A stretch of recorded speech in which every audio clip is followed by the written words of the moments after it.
extending the statute of limitations again for civil litigation? There has been some discussion of that and how this new House Bill 6 and Senate Bill 13 will affect that.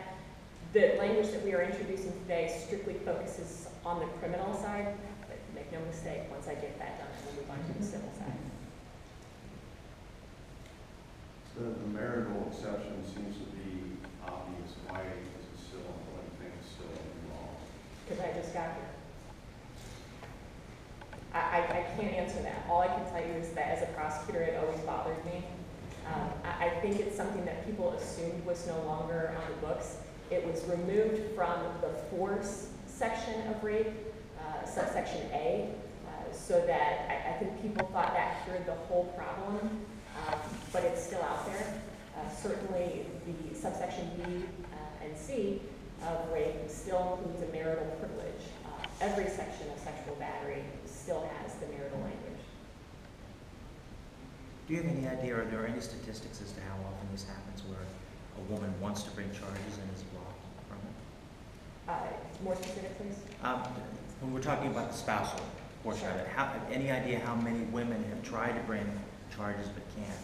I don't know those. I don't know if Katie or Nancy. It's a very difficult thing for women to even talk about.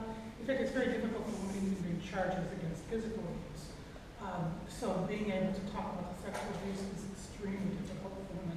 One of the things that we do know, though, is that sexual assault in a marriage is a risk factor for homicide.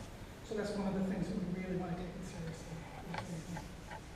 Certainly, in dealing with domestic violence cases throughout my career, there would always be hints of that. And I think some women and some men, I'm sure as well, and you know, like I said, this is a spouse approach, not just for women and men, you know, in the same marriage. But it seemed that the violence would escalate, and then the victim of the violence would feel obligated.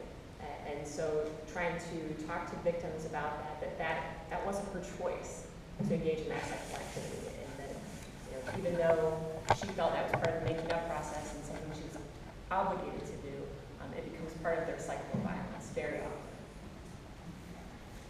So are there specific Republicans that are on board with you, and are people in the Senate on board?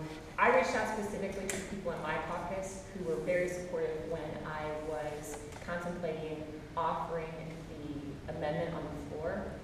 So I wanted to reach out to those people who reached out to me first. I know that there will be challenges in the Senate, but I'm quite confident that there will be a lot of support for this.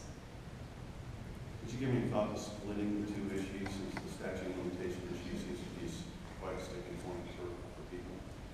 It's been suggested to me, but to me they go hand in hand. This is about access to justice.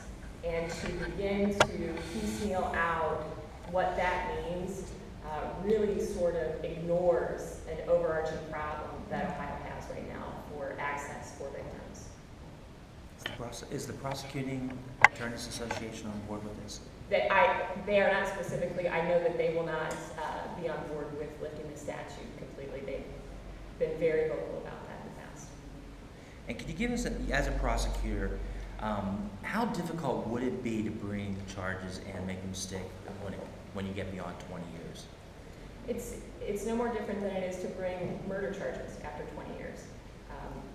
The coldest case rape that I ever prosecuted was 14 years old. And certainly that's within the statute as it stands now, but that's only because he raped another woman.